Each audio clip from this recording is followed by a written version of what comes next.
Rogue Company's NDA lifted out of the blue today, and they stealth dropped their closed beta. That is the first tip of this video. Rogue Company is a free-to-play game that is in closed beta. You do not need to pay to play the game or buy any sort of Founders Pack to get in. I imagine they'll be using Twitch drops and other means to get more people in the closed beta, so just keep an eye out on official channels. I got into the alpha pretty late in the testing phase, and I was able to pick up the game fairly quickly and play at a pretty high level. So I'm making this video to show you how I was able to hit the ground running.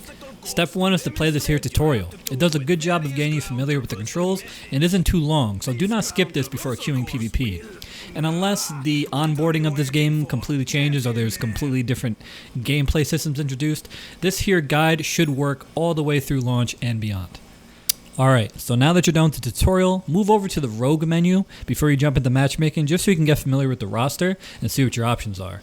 Rogue Company is single pick, so you can't play two of the same character on a given team, but there's no restrictions between attacker and defender. It's not like Siege, so all rogues are available to you no matter what objective you're playing.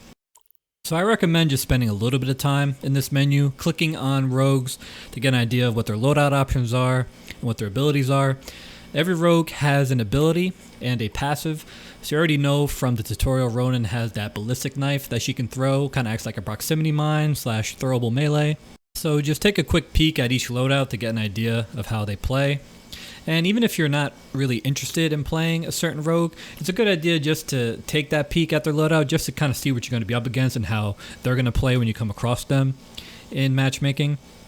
And remember, since it is single pick, you may want at least 1 or 2 rogues that you're interested in. And you'll notice that some of these are locked as well.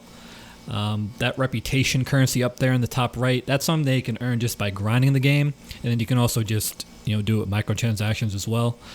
I can safely say that there are no OP rogues, so don't worry about some of them being locked behind paywalls. Just pick a free one that you can vibe with, and just make sure you use them properly. Like a Saint, make sure you're using that revive zone. You are the healer after all. Now, in addition to each rogue having their own ability and passive, they also have their own store that they can buy from pre-round. So that adds like another little depth to each character. It's not just one shop for every character in the game. You can actually preview this as well in the combat loadout, get an idea what you're up against. And just to be super clear, what I mean by the pre-round store is like Counter-Strike or Valorant. It's not a literal store where you need to buy things or microtransactions for your character. You'll see what I mean in a second. I know you're eager to play, so let's do a quick rundown of the game mode. So these are the 3 game modes that we tested extensively in the alpha. And I'm not sure if more game modes are planned in the future, but for the foreseeable future, you can expect these 3 to be the ones that we'll be playing, with Demolition being kind of like the core competitive mode, and Extraction and Strikeout being stuff that's kind of cycled in playlists periodically. So just to run through them real quick, Extraction is a neutral objective, so there's no attacking or defending. Both teams just drop in and try and plant at one of the neutral objectives. Anybody on the team can plant, and anybody on the team can defuse. So it's a nice objective-based game mode, but not quite as sweaty as Demolition, because Demolition is your standard attack, first defend, with 1 bomb planter trying to plant at A or B. When you die, the bomb is available to be picked up by the team, where you can kind of camp it. It's actually a pretty big UI. I'll show you when we get into the gameplay. So that's the main sweaty mode that you should probably get familiar with.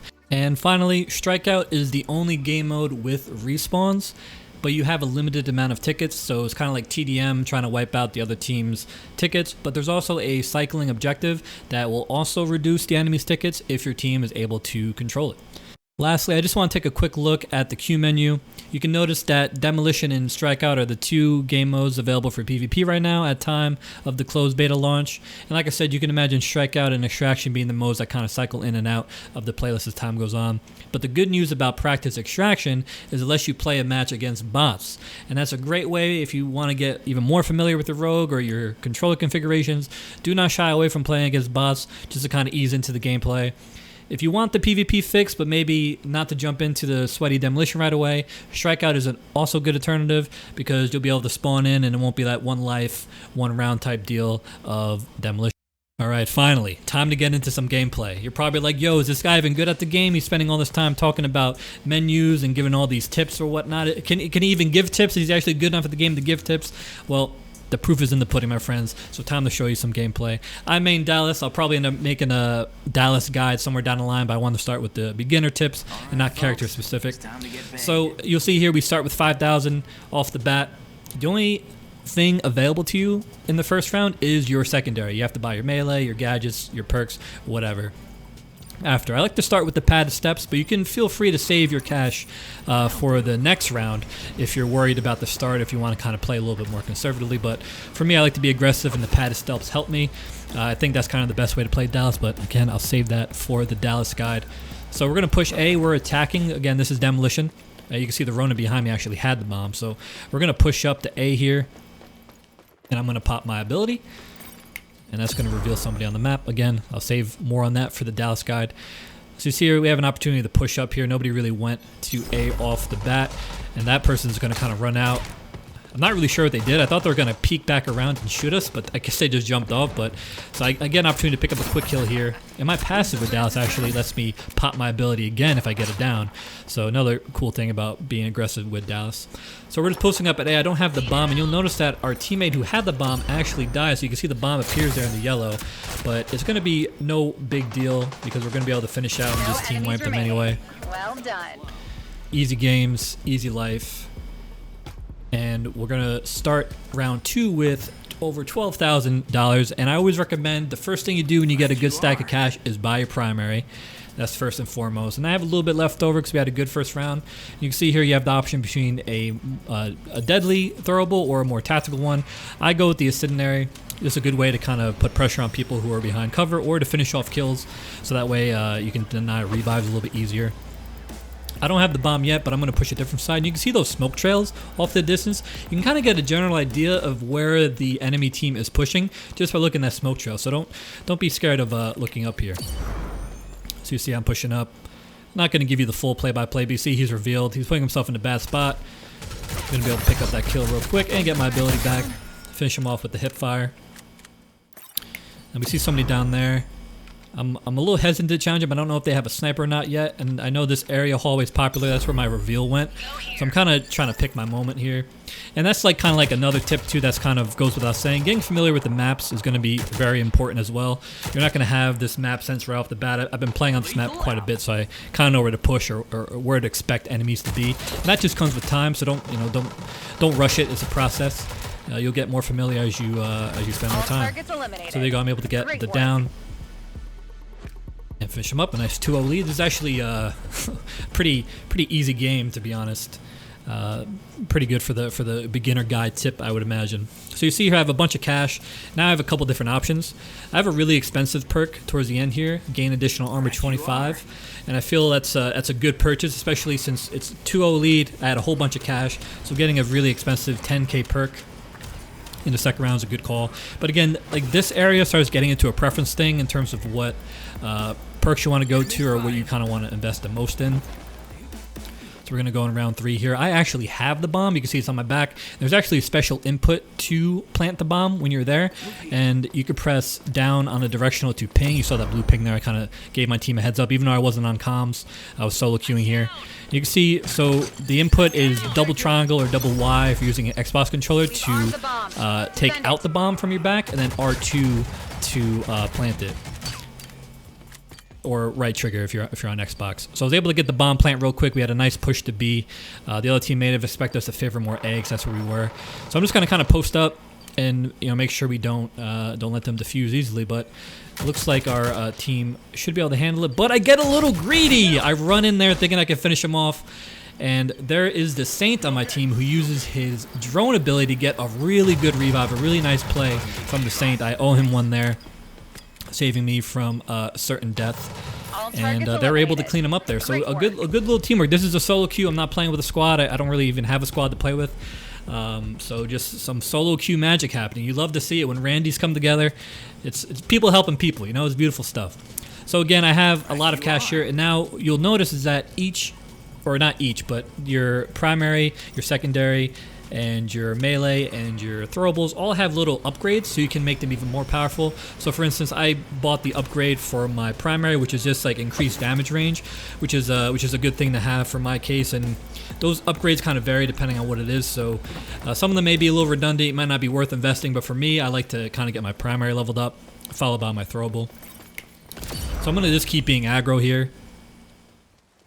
No fear. We're really on top of them, so I don't really feel like we have to play slow. Gonna get the quick down right here. Easy gaming, easy life. And I see that there's people onto the left as well, but I'm just gonna get them marked. Looks like you already got him down too. And now the revives are something you want to be careful for. So that person was downed, not eliminated. So they could get a cheeky revive like you saw with either Saint or somebody just coming up behind them in cover. So it is important to try and secure kills if you can. I'm gonna get the quick kill there as well. He was the last one, so he wasn't downed. But you definitely want to look out for downed players because there are plenty of cheeky revives that take place, and characters like Chalk can even self-revive. So you really don't want to turn a downed situation into something unfavorable for you. But just don't be overzealous, because overextending to secure a down kill could also swing things against you. And you'll see here that I used the last of my cash to kind of level up my my incendiary grenade, which just increased the radius, which is a good. So my for Dallas specifically, the tier 1 upgrades for the primary and throwable are really good in my eyes, so I usually start with that as well. Again, other than my tip of getting your primary first when you have a big stack of cash, I really don't have anything to say on it. Like I said, every character has a different story, and you might want to play a different way than I do. But I always recommend, you know, getting that primary the first start, because you don't want to be one with your pistol. I'm actually getting another bomb plant here. You'll see. Just pushing B, not a care in the world. The team's been playing really well, and we're just gonna kind of hold it off here. Little defense. Again, securing that kill, make sure they don't get any cheeky revives on me. Also, that down lets me pop my ability. And now we're just on full-on rush mode. We're full-on bully mode. We smell blood. I usually don't even hip fire, but hip fire there because, I mean, who's going to stop me, right? Now I'm getting super greedy, just popping my ability for no reason. I know he was over there. Kind of botting right now. Kind of adding a little insult to injury, but hey, man, we play to win out here. I'm actually going to skip ahead real quick just to show you what happens when you switch sides on Demolition. You actually need to pick your character again, and my fucking character got yoinked from me. Somebody took Dallas on my team. I thought we had an understanding. I thought we had a good thing going. We had a 6-0 lead already. I was doing good with Dallas. I was a little salty, I'm not going to lie to you, so I had to hit him with the really in the game chat. But, you know, I'm not going to escalate it. I'm not going to get salty. I'm just going to lock in Dima. We use his beautiful mug for the thumbnail, so might as well get some Dima gameplay in here as well. But you'll notice that in addition to having to pick your character again, you start with no loadout as well. So you're back to 5,000, only your pistol, and you got to kind of act accordingly. And you'll see we don't escalate the toxicity in the game chat. We're going to keep it cool. We wanted to play Dallas. I just had to let my frustration known, hit him with the true, and we're going to go ahead and finish out this round. I'll let the gameplay play while I close out the video. I hope you guys found this helpful.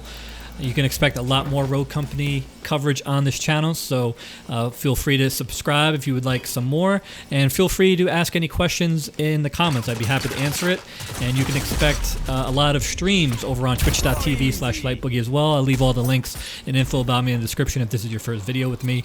It would mean a lot for you guys to check me out. Like I said, really excited about Rogue Company. I'm glad it's finally out. I'm glad I can finally post gameplay. The NDA was a killer, and with that game in the bag, I'll sign off here, let the gameplay close it out.